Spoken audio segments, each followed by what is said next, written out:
আজকে এই মেলাতে যদি 10,000 মানুষ ছেলে মেয়ে ঘোরাঘুরি করে, আর এই 10,000 ছেলে মেয়ে যত পাপ করবে, এই জালসা কমিটির যে লোকটা আদেশ করেছে দোকান বসো, সে লোকটা একাই তত পাপ করবে।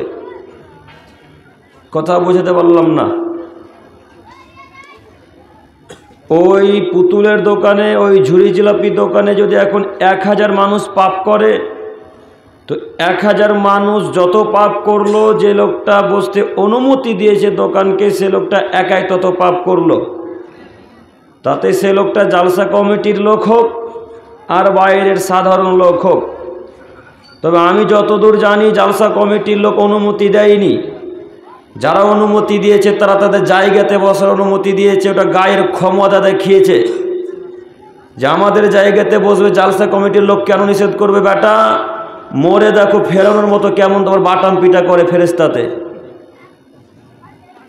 তুমি বোঝোনি যে ক্ষমতা কাকে বলে, কবর কি জিনিস তুমি বোঝোনি। তুমি মনে করেছো আমার জায়গায় দোকান বসবে, আমার জায়গায় পুতুল বিক্রি হবে, তো কমিটির লোক বাধা দেবে কেন? এটাই তো প্রশ্ন, তাই না?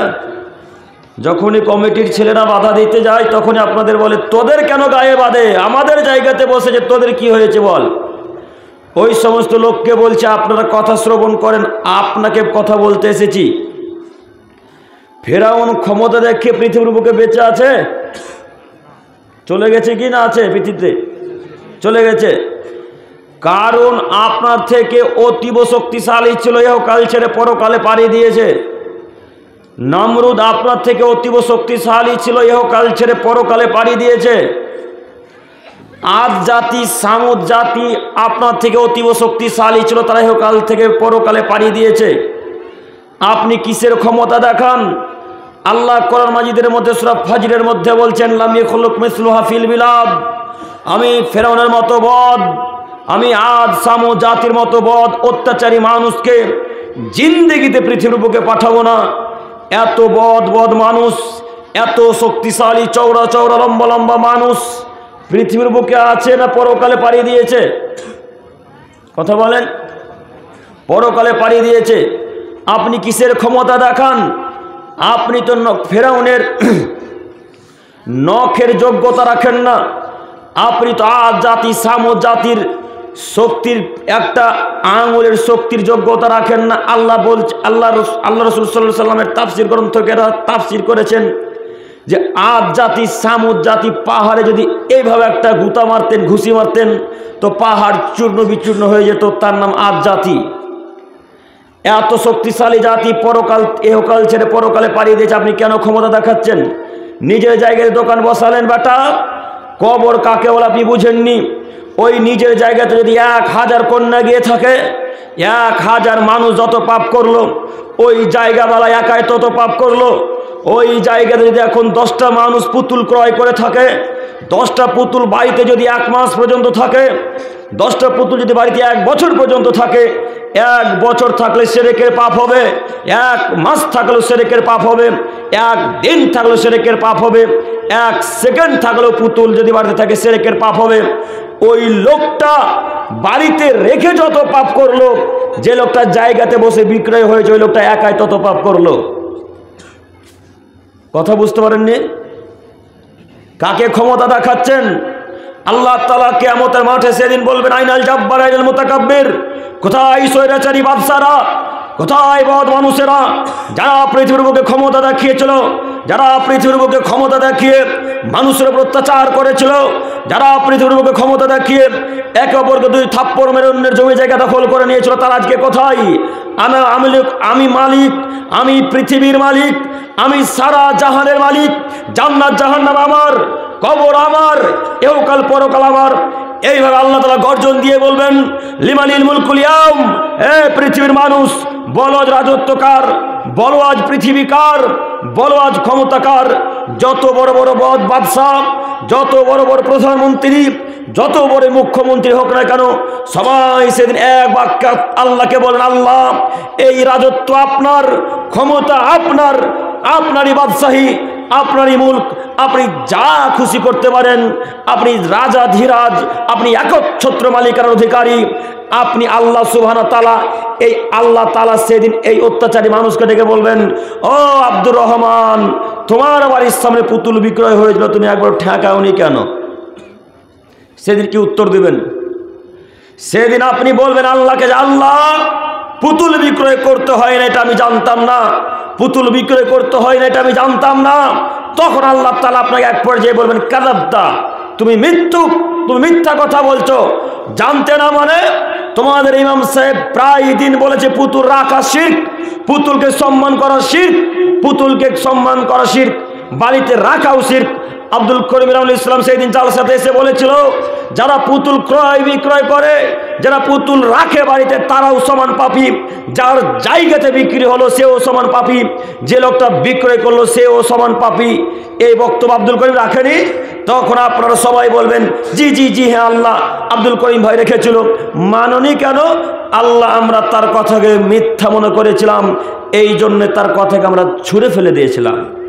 তখন আল্লাহ তাআলা সকলকে একত্রিত করে জাহান্নামে নিক্ষেপ করবে। আপনি কত দূরে কি বুঝেছেন? কোন নেতার আদেশে আপনি এত বড় খারাপ কাজ করেছেন? আপনি কিসের জন্য ওই দোকান বসতে দিলেন? আপনি একবার চিন্তা ভাবনা করলেন না? দোকান বসতে দেওয়া হারাম, দোকান বসাই হারাম। ঝুড়ির জিলাপির দোকান হোক, আর ডিমের দোকান হোক, আর গুটকার দোকান হোক, আর গাঁজার দোকান হোক, আর ফুচকার দোকান হোক। আশ্চর্যের ব্যাপার, ইসলামিক সভাতে ঝুড়িও বিক্রয় হয়, আর জিলাপিও বিক্রয় হয়, বাদামও বিক্রয় হয়। আরে বাদাম তো বিক্রয় হয়, গুটকাও বিক্রয় হয়, গুটকাও বিক্রয় হয়, জর্দা পানও বিক্রয় হয়। এরা কি মানুষ না আসলে পশু প্রাণী? ইসলামিক সভাতে গুটকা বিক্রয় হবে মানে, ইসলামিক সভাতে জর্দা পান বিক্রয় হবে মানে, ইসলামিক সভাতে পান জর্দা বিক্রয় হবে মানে, কি দেখাতে চাচ্ছেন নিজেকে? ক্ষমতা কিসের আপনার? আপনি তো 5 পয়সার অধিকারী। কাকে ক্ষমতা দেখাচ্ছেন আপনি? কাকে ক্ষমতা দেখাচ্ছেন? আজ বললে কালকে 2 দিন পরের দিন কেউ আপনার খোঁজ রাখবে না। কাকে ক্ষমতা দেখাচ্ছেন? এরকম দিনই সভাতে আপনি যার সাথে ওই গুটকা বিক্রয় করছেন কেন? নিজের জায়গায় জন্য আপনি পাপের কাজ করবেন? অসম্ভব হতে পারে না। এরকম দিনই সভাতে যার সাথে গুটকা বিক্রয় হয়, হাজার মানুষ গুটকা খায়, হাজার মানুষ তাকে সমর্থন করে। যত মানুষ তাকে সমর্থন করবে এরা সবাই সমান পাপী। দেখি কে কথাকে উল্টে ধরতে পারে। আপনাকে আমি চ্যালেঞ্জ করে গেলাম। আর আপনারাও কত বড় বেহায়া, আপনারা একবার নিষেধ করলেন না কেন যে দিনই সভাতে এরকম গাঁজার দোকান, গুটকার দোকান বিক্রয়, গুটকার দোকান চলবে কেন? একবারে কেউ বাধা দিয়েছেন? একবার বাধা দেননি। বাধা দেবেন কি করে? আপনারা তো নিজে গিয়ে কিনে খাচ্ছেন, তাই না? নিজে গিয়ে তো কিনে খাচ্ছে, তো কীভাবে বাধা দেবেন? এখন পকেট চেক করলে একটা করে গুটকা আর বিড়ি তো পাওয়া যাবেই, পাওয়া যাবে না? না, এখনো পাওয়া যাবে। তাহলে কে কাকে বাধা দিবে? পকেটে যদি গুটকা থাকে আর বিড়ি থাকে, যেমনই বাধা দিতে যাবে তখন দোকানওয়ালা, বেটা তোর পকেটে তো বিড়ি আছে, কাকে বাধা দিতে এসেছিস? বলবে না? তো কে কাকে বাধা দিবে তাহলে? এখন সবাই সমান, এইভাবে চলছে পৃথিবী। আপনাকে আমি অনুরোধ করে বলছি, যদি বাধাও না দিতে পারেন, সেখানে থুতু ফেলে পাল্টা বাড়ি চলে আসেন, বাঁচার পথ আছে ইনশাল্লাহ। দোকানের সামনে এইভাবে থুতু ফেলে বাড়ি চলে আসেন, বাঁচার পথ আছে। তবুও তাকে সমর্থন করবেন না। সমর্থন করলেই পাপ হবে, সমর্থন করলেই পাপ হবে, সমর্থন করাই পাপ। আপনাকে আমি অনুরোধ করছি, বাধা দিতে না পারলে সেখান থেকে পাল্টা ফেরত চলে আসেন, তাকে ঘৃণা করেন অন্তর থেকে। সম্মানিত দিনী ভাই, এই দোকান বসা একেবারে নিষেধ, যাবে না। যে বাক্য বলতে গিয়ে এত দূর এগিয়ে এলাম, সেটা হচ্ছে পুতুল। আপনার বাড়িতে এখন পর্যন্ত যে পুতুলটা আছে, সে পুতুল রাখাই শিরক। যতদিন বাড়িতে থাকবে ততদিন পর্যন্ত শিরকের পাপ হবে। সম্মানিত মুরব্বী সাহেব, আপনাকে বলি, আমাদের নবী ইব্রাহিম আলাইহিস সালাম মূর্তি ভেঙেছিলেন কি ভাঙেননি? কথা বলেন। ভেঙে চুরমার করে দিলেন।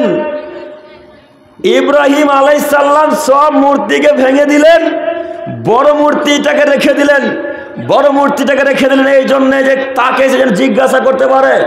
তারা সবাই মেলা দেখে মূর্তির আস্তানাওয়ালা এলো, এসে দেখছে সব মূর্তিকে ভেঙে চুরমার করে দিয়েছে, চৌচির করে দিয়েছে। ইব্রাহিমকে জিজ্ঞাসা করছে, ইব্রাহিম এই কাজ কে করেছে? এই মূর্তিগুলোকে ভেঙে চূর্ণ বিচূর্ণ কে করে দিয়েছে? তখন ইব্রাহিম আলাইহিস সালাম বলছেন, আশ্চর্য, বলেন কি? ওই যে বড় মূর্তিটা আছে তাকে জিজ্ঞাসা করেন না, কে ভেঙে তাকে জিজ্ঞাসা করেন। তখন ইব্রাহিমের বাপ আজর এবং বড় বড় তারা যারা গ্রামের মানুষ ছিল তারা বলছেন, ইব্রাহিম বলো কি, মূর্তি কি কথা বলতে পারে? মূর্তি কি কথা বলতে পারে? মূর্তি কেন কথা বলবে? মূর্তি যদি কথা না বলতে পারে তাহলে তার পূজা করছেন কেন? যান আপনারা তাকে জিজ্ঞাসা করুন। ইব্রাহিম আলাইহিস সালাম মূর্তি ভেঙে দিলেন। আপনি কি কাপুরুষ বাড়িতে মূর্তি রাখছেন? আপনি কি কাপুরুষ ওই পায়খানা বাথরুমে ওই ডলফিনের মাছ রাখছেন? ডলফিন মাছের ওই কি বলে ওগুলোকে দেওয়ালে লাগায়, টালি টালি টাইলস না টালি টালি, ডলফিন মাছ নাই লাগা। কি দেখাতে চাচ্ছেন নিজেকে? মোহাম্মদ সাল্লাল্লাহু আলাইহি সাল্লাম মক্কা বিজয় করলেন। একটু তাকান, একটু আমার দিকে তাকান। মোহাম্মদ সাল্লাল্লাহু আলাইহি সাল্লাম মক্কা বিজয় করলেন, মানে কাফেরদের কাছ থেকে, আবু জাহেল আবুল আহাবদের কাছ থেকে মক্কাকে জিতে নিলেন। এখন তাদের আন্ডারে মক্কা। তো আল্লাহর নবী কাবা ঘরের ভেতরে প্রবেশ করলেন। তো কাবা ঘরের ভেতরে প্রবেশ করতে দেখলেন চতুর্দিকে 360টি মূর্তিকে সাজিয়ে রাখা আছে, একেবারে সুন্দর করে কাফেররা সাজিয়ে রেখেছিলেন। তো আল্লাহ রাসূলের হাতে ছিল একটা লাঠি, লাঠি দিয়ে মোহাম্মদ সাল্লাল্লাহু আলাইহি সাল্লাম সব মূর্তিকে ভেঙে খান খান করে দিলেন, সব মূর্তিকে ভেঙে চৌচির করে দিলেন, সব মূর্তিকে ভেঙে মাটির সাথে মিশিয়ে দিলেন। মাটির সাথে মিশিয়ে দিচ্ছেন আর বলছেন, জাল হক এসেছে সত্য, অজাকাল বাতিল চলে গেছে মিথ্যা, ইন্নাল বাতিলা নিশ্চয় মিথ্যা, কানা জাহুকা চিরদিন মিথ্যা। এই বলে মোহাম্মদ সাল্লাল্লাহু আলাইহি সাল্লাম সব মূর্তিকে ভেঙে খান খান করে দিলেন। মূর্তি ভাঙার পর আলীকে ডেকে বলছেন, আলী লা তাদু তিমসান ইল্লা তামাসতাহু ওয়ালা কাবরান মুসরিবান ইল্লা সাওয়াইতাহু। আলী তুমি ছাড়বে না কোনো উঁচু কবর, আরবের বুকে যত উঁচু কবর আছে সব উঁচু কবরকে ভেঙে চৌচির করে দাও, মাটির সাথে মিশিয়ে দাও। যত মূর্তি আছে সব মূর্তিকে ভেঙে মাটির সাথে মিশিয়ে দাও। আলী রাদিয়াল্লাহু তাআলা আনহু মুহাম্মদ সাল্লাল্লাহু আলাইহি সাল্লামের কথা শুনে যত ছবি মূর্তি ছিল, যত উঁচু উঁচু কবর ছিল, সব উঁচু কবরকে মাটির সাথে মিশিয়ে দিলেন। আমাদের নবী মূর্তি ভাঙতে পারেন, আলী রাদিয়াল্লাহু তাআলা আনহু মূর্তি ভাঙতে পারেন, ইব্রাহিম আলাইহিস সালাম মূর্তি ভাঙতে পারেন। আপনি কাপুরুষ বাড়িতে মূর্তিকে সম্মান করেন? আপনি কাপুরুষের বাচ্চা কাপুরুষ মূর্তিকে সম্মান করেন? আপনি কাপুরুষের বাচ্চা কাপুরুষ মূর্তিকে সম্মান করে? দেখি কোন মায়ের বাড়ির লোকে ক্ষমতা যে বলতে পারে বাড়িতে পুতুল রাখা জায়েজ? দেখি কোন মায়ের বাড়ির লোকে ক্ষমতা যে বলতে পারে বাড়িতে পুতুল রাখা জায়েজ? অসম্ভব হতে পারে না। বাড়িতে পুতুল রাখা হারাম, বাড়িতে পুতুল রাখা হারাম, বাড়িতে পুতুল রাখা হারাম, পুতুল রাখা হারাম, পুতুলের ব্যবসা করা হারাম, পুতুল ক্রয় বিক্রয় করা হারাম। এমন কোন মায়ের বাড়ি যদি প্রমাণ করতে পারে পুতুলের কেনা বেচা যায়, তাহলে সেদিন থেকে জাতির সামনের বক্তব্য দিব না ইনশাল্লাহ। আপনাকে আবার বলে গেলাম, সুতি থানাতে এসে পুতুল বাড়িতে সম্মান করে রেখেছেন কেন? আপনার মেয়েটা খুব শখ করে আজকে পুতুল ক্রয় করে নিয়ে গেল বগলে চেপা, আমি দেখলাম গাড়িতে আস্তে আস্তে। ওটা এই সুতি থানার এই কি গ্রাম এটা গো, ইসলামপুর কোনো এক পরিবারের মেয়ে। ওই মেয়েটা যে পুতুলটাকে বগলে করে চেপে নিয়ে গেল ওটা ইসলামপুরের কোনো এক পরিবারের মেয়ে। যেই পরিবারে পুতুল থাকবে আজকে বাড়ি গিয়ে সর্বপ্রথম কাজ হবে পুতুলকে জ্বালিয়ে পুড়িয়ে ছাড়খাড় করে দেওয়া। ইনশাল্লাহ পারবো, ইনশাল্লাহ জ্বালিয়ে পুড়িয়ে ছাড়খাড় করে দিতে হবে। শখ করে আপনার মেয়ের জন্য কলকাতা থেকে 12,000 টাকা দিয়ে কথা বলা পুতুল নিয়ে এসেছেন, তাই না? কথা বলা পুতুল নিয়ে এসেছেন। আপনার বিদ্যা কোথায় গিয়ে ঠেকেছে আমরা বুঝতে পারি না। কথা বলা পুতুলটাকে জ্বালিয়ে পুড়িয়ে ছাড়খাড় করে দিতে হবে। 1 সেকেন্ড বাড়িতে থাকতে পারবে না, 1 সেকেন্ড। পারবো ইনশাল্লাহ পুরাতে? পুড়িয়ে ছাড়খাড় করে দিতে হবে যে কোনো মূল্যে। সম্মানিত মুরব্বী সাহেব, সম্মানিত তিনি ভাই, পুতুল এরপরে থেকে যেন জালসাতে ক্রয় বিক্রয় না হয়। ইনশাল্লাহ পারবো, ইনশাল্লাহ আমরা পারবো না? না ইনশাল্লাহ, ইনশাল্লাহ। আল্লাহ তুমি কবুল করো, সকলে বলি আমিন। সম্মানিত মুরব্বী সাহেব, সম্মানিত তিনি ভাই, 1 2 আমরা সবাই জান্নাত যেতে চাই না? কি ব্যাপার, জান্নাত যাবো তো? এখন যতজন আমরা জালসা শুনছি আমরা সবাই কিসের আশাতে শুনছি? জান্নাতের আশাতে, তাই না? জান্নাত যাব বলে এত শীতে এইভাবে খোলামেলা জায়গায় বসে আছি, তাই তো? এবার আপনাকে বলছি, যদি জান্নাত পেতে চান তাহলে পকেটে যে বিড়ি আর গুটকা আছে, গুটকাকে ছিঁড়ে ফেলে দিতে হবে। পারবো ইনশাল্লাহ? যদি জান্নাত যেতে চান তাহলে পকেটে যত গুল আর গুটকা বিড়ি সিগারেট আছে সবকে জ্বালিয়ে পুড়িয়ে ছারখার করে দিতে হবে, তাহলে জান্নাত হবে ইনশাল্লাহ। আব্দুল করিম ভাই, প্রমাণ আছে যে এগুলো খেলে জান্নাত হবে না? জি, প্রমাণ আছে বলে তো কঠোর কঠিন ভাবে বলা, বুঝেননি? দেখেন প্রমাণ পেশ করছি। আব্দুল্লাহ বিন উমর রাদিয়াল্লাহু তাআলা আনহু বলেন, রাসূলুল্লাহ সাল্লাল্লাহু আলাইহি সাল্লাম বলেছেন, লা ইয়াদখুলুল জান্নাতা মুদমিনু খামর, যারা নেশাদার দ্রব্য খায় পান করে তারা জান্নাতে যাবে না। যারা নেশাদার দ্রব্য খায় পান করে তারা জান্নাতে যাবে না। তো আপনি কি এখন মনে করেছেন শুধু মদ আর গাঁজা আর হিরোইনটাই নেশা? জি, আপনারা কি মনে করেন শুধু মদ গাঁজা হিরোইনটাই নেশা? বিড়িটা কি নেশা নয়? আচ্ছা মানলাম বিড়ি নেশা নয়, আচ্ছা মানলাম বিড়ি নেশা নয়, আচ্ছা মানলাম গুটকা নেশা নয়, আচ্ছা মানলাম তিরঙ্গা নেশা নয়। এবার আপনাকে বলছি, আপনার হুজুর বলেছে গুটকা খাওয়া মাকরু, বিড়ি পান করা মাকরু, তাই বলছেন নেশা নয়, তাই তো? এবার রাসূলের হাদিস পেশ করি, একটু মনোযোগ সহকারে শ্রবণ করেন। আব্দুল্লাহ ইবনে আব্বাস রাদিয়াল্লাহু তাআলা আনহু বলেন, রাসূলুল্লাহ সাল্লাল্লাহু আলাইহি সাল্লাম বলেছেন, মা আসকারা কাসিরুহু ফাকালিলুহু হারামুন, যে জিনিসের বেশি খেলে বিবেকের ক্ষতি হয় তার অল্প বস্তুও মদ, তার অল্প বস্তু হারাম। এবার আপনাকে আপনার হুজুরকে বলছি, আপনার হুজুরকে এখন 500 গ্রাম গুল পান করান, গুল খাওয়ান, আর আপনি নিজে 500 গ্রাম একটা তিরঙ্গা খান। এই খাওয়ার পর যদি আপনার হুজুরের আপনার অবস্থা ঠিক থাকে তাহলে জিন্দেগিতে আমি আব্দুল করিম বলবো না যে তিরঙ্গা হারাম। আজকে জাতির সামনে তওবা করে ফেরত নিব কথাকে, বলে দেবো সেদিন সুতি থানাতে ইসলামপুরে কথা ভুল বলেছিলাম, তিরঙ্গা খাওয়া হারাম বলেছিলাম, আজকে হালাল বলে গেলাম, গুল খাওয়া হারাম বলেছিলাম, আজকে হারাম বলে গেলাম। যদি আপনার আর আপনার হুজুরের অবস্থা ঠিক থাকে তাহলে জানতে হবে এটা হালাল, আর যদি আপনার হুজুরের অবস্থা ঠিক না থাকে তাহলে এটা জানতে হবে হারাম। এখন বিবেচনা আপনার কাছে, আপনাকে আমি অনুরোধ করে বলছি, মদের এক কণা যতটুকু হারাম, এক বোতলও ততটুকুই হারাম। বিড়ি একটা পরিপূর্ণ পান করা যেমন হারাম, বিড়িতে এক টান মারাও ঠিক ততটাই হারাম। তো এখন আমি এদেরকে কি দিয়ে বুঝাবো? হুজুর যে মাথাকে পচিয়ে দিয়েছে, এখন আমি কি দিয়ে বুঝাবো এদেরকে? হুজুর যে মাথাকে পচিয়ে দিয়েছে, হুজুর বলছে মাকরু, মাকরু বলে হুজুর চালিয়ে দিচ্ছে। তো যুবক, তুমি জানো না হুজুর কেন মাকরু বলেছে? হ্যাঁ, দেখছো তো, ওরাই উত্তর দিচ্ছে। ওরা নিজে খায় সেই জন্য মাকরু বলেছে। দেখো তোমার হুজুরের পকেট চেক করো, মুখ এই ঠোঁট তো এমন লাল হয়ে আছে, মনে হচ্ছে লিপস্টিক দিয়ে এসেছে। হ্যাঁ, জর্দা পানে মুখকে লাল করে দিয়েছে ঠোঁটকে, আর হুজুরের এই বুক পকেটে একটা জর্দা পান ভরাই আছে। আল্লাহি, আল্লাহর কসম, আপনার তো আহলে হাদিস এলাকা নাকি? আহলে হাদিস এলাকা, ওই উত্তর 24 পরগনা, দক্ষিণ 24 পরগনার দিকে যখন চলে যাবেন, এরা প্রায় হানাফি মানুষ। তো অনেক হানাফি ভাইরা দাওয়াত দেয়, তো তার মধ্যে বেদাতি বক্তারাও থাকে। তো ওদেরকে যখন দেখা যায় তখন মুখে একটা পান কথা বলে শুধু জর্দার গন্ধ বেরোয়। তো এই হুজুরকে এখন আপনি এই হুজুর তো আপনার মগজকে ধোলাই করেছে, এখন আমি আপনাকে কিভাবে পরিষ্কার করতে পারবো আপনার মগজ? আর ছেলেগুলোও বলছে হুজুর বলেছে মাকরু মানে তো খাওয়া যাবে।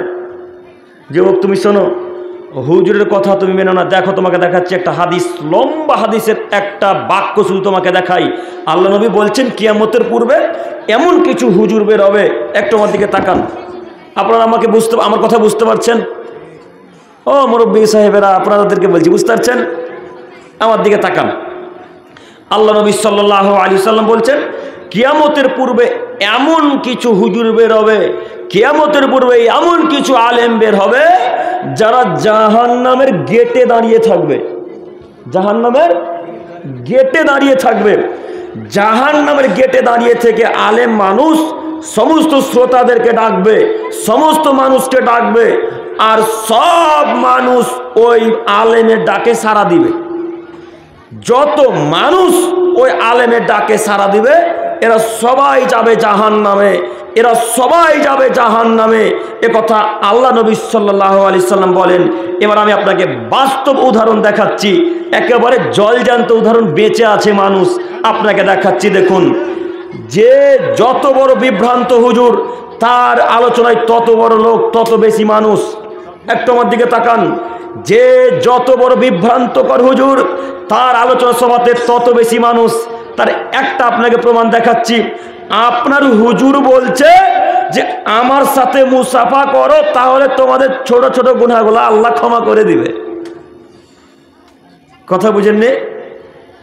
আপনার হুজুর বলছে আমার দিকে সুনজরে তাকাও, তাহলে তোমাদের ছোট ছোট পাপগুলো আল্লাহ ক্ষমা করে দিবে। এ কথা আপনার হুজুরে বলছে।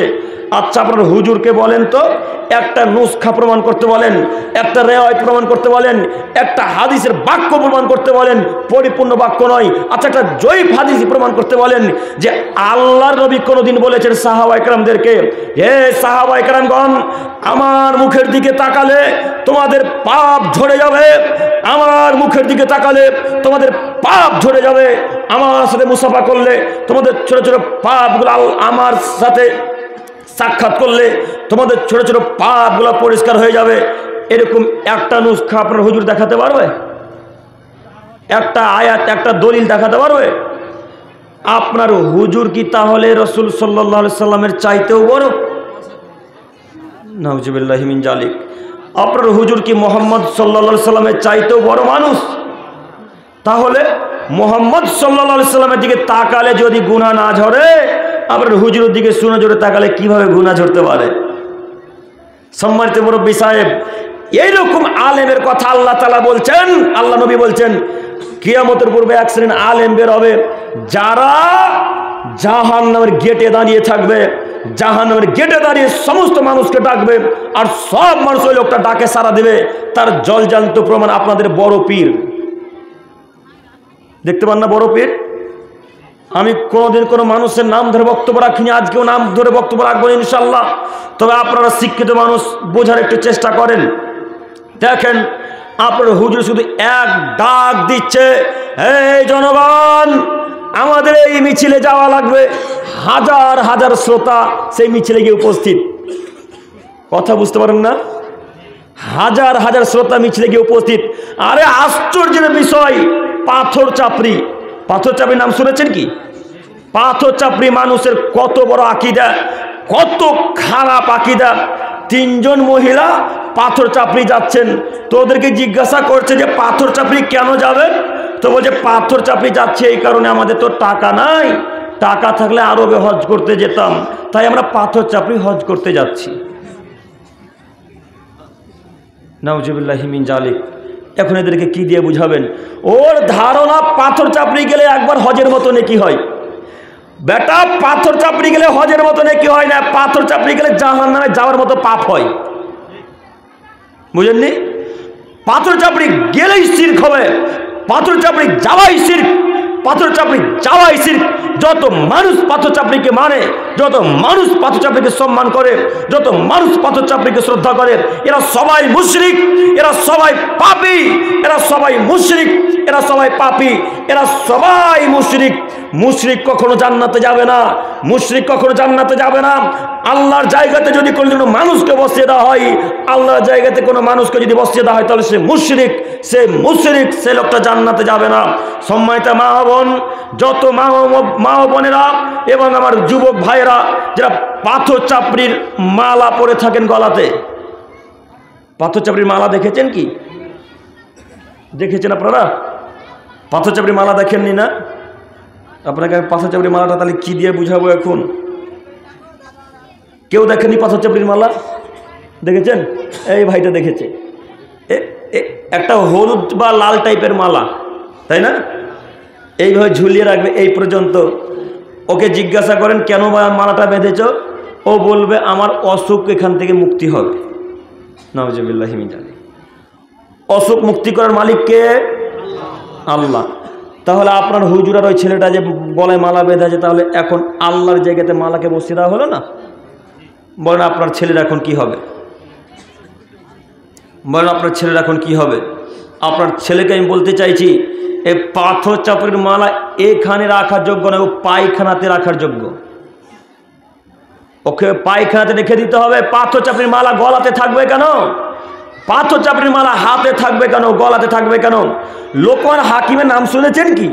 লোকমান হাকিমের নাম শুনেছেন? লোকমান হাকিম একজন বিখ্যাত মানুষ, কোনো নবী নয়। এই যে কোরআন মাজিদের মধ্যে তার সূরা, তার নামে একটা সূরা আল্লাহ তাআলা অবতীর্ণ করে দিয়েছেন কোরআন মাজিদে। লোকমান বলে একটা সূরা নেই কোরআনে? আল্লাহ লোকমানের কথাকে এত পছন্দ করলেন, লোকমান হাকিমের কথাকে এত পছন্দ করেছেন আল্লাহ সুবহানাহু ওয়া তাআলা, তার কথাকে পছন্দ করে কোরআন মাজিদের মধ্যে তুলে দিয়ে সারা পৃথিবীর মানুষকে বলছেন, এই পৃথিবীর মানুষেরা, লোকমান হাকিম তার ছেলেকে যে উপদেশ দিয়েছিল তোমরাও দাও। লোকমান হাকিম তার ছেলেদেরকে যে উপদেশ দিয়েছিল তোমরাও দাও। আব্দুল করিম ভাই, লোকমান হাকিম কি উপদেশ দিয়েছিল তার ছেলেকে একটু বুঝিয়ে বলেন। লোকমান হাকিম তার ছেলেকে বলছেন, ইয়া বুনাইয়া, হে আমার আদরের ছেলে, লা তুশরিক বিল্লাহ, তুমি আল্লাহর সাথে কাউকে শরীক করো না। ইন্না শিরকা লাযুলমুন আযীম, নিশ্চয়ই অবশ্যই অবশ্যই শিরক পৃথিবীর সবথেকে বড় পাপ। এই কথা লোকমান হাকিম তার ছেলেকে বলছেন। এত পছন্দ করলেন আল্লাহ তাআলা, তার কথাটাকে পছন্দ করে দিয়ে কোরআন মাজিদের মধ্যে তুলে দিয়ে সারা পৃথিবীর মানুষকে, সারা পৃথিবীর পিতাদেরকে বললেন, পৃথিবীর পিতাগণ, তোমরা ছেলে মেয়েদেরকে আদেশ করো শিরক থেকে যেন বিরত থাকে। লোকমান হাকিম বলতে পারে, আব্বু হাতে কালো ধাগা বেঁধো না। লোকমান হাকিম বলতে পারে, আব্বু গলাতে লাল ধাগা, কালো ধাগা, সাদা ধাগা ঝুলাইও না। লোকমান হাকিম বলতে পারে, আব্বু এই বাহুতে তাবিজ বেঁধো না। লোকমান হাকিম বলতে পারে, আব্বু মাদের সিজদা করতে যেও না।